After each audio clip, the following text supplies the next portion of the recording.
nanginginig na si ano. Sino nanginginig? Kuya. Sino nanginginig?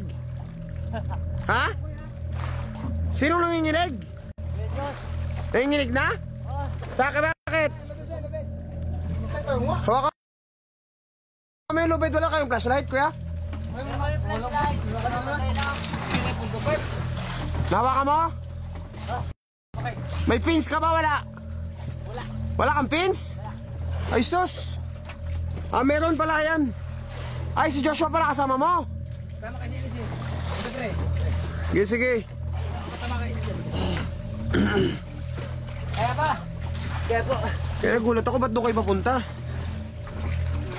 Pabalik na kayo sa amin? Papunta kayo sa amin? Ano nangyari? Kamusta? Kaya pa? Hindi na. Halika na dito, ako na. Walang pins yung kasama mo? Wala po. Walang pins yung kasama mo? Wala po. Ha? Bakit? Akit na dito, akit na. Angat na lang sa kuya. Akit, akit, akit. Malaglag yan. Yes. Ano? Ikaw, okay ka lang? Salamat, boy pa. Ano na? Nanginginig na si Kuya Jo. Pambihira ka kasi. Hindi mo tinulungan.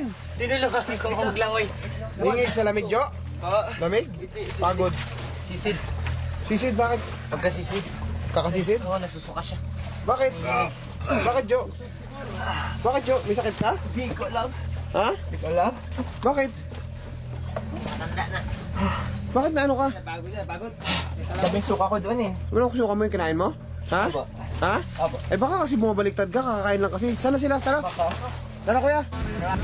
Base sa mga sintomas ni Kamangga, na over-fatigue na siya, dala ng pagod, pero pinipilit pa rin niya maging kalma.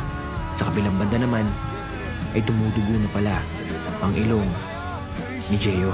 Unahin mo na naman yung isa doon, ha? Dumugo yung ilong ko, dumugo. Oo. Sa pukod pa yan. Hindi naman, pukod pa yan. Sobrang hindi naman. Ano, kaya nga tayo? Sige, kaya nga tayo. Dumugo ka. Makahimukahin lang kayo, baka makuwala isa.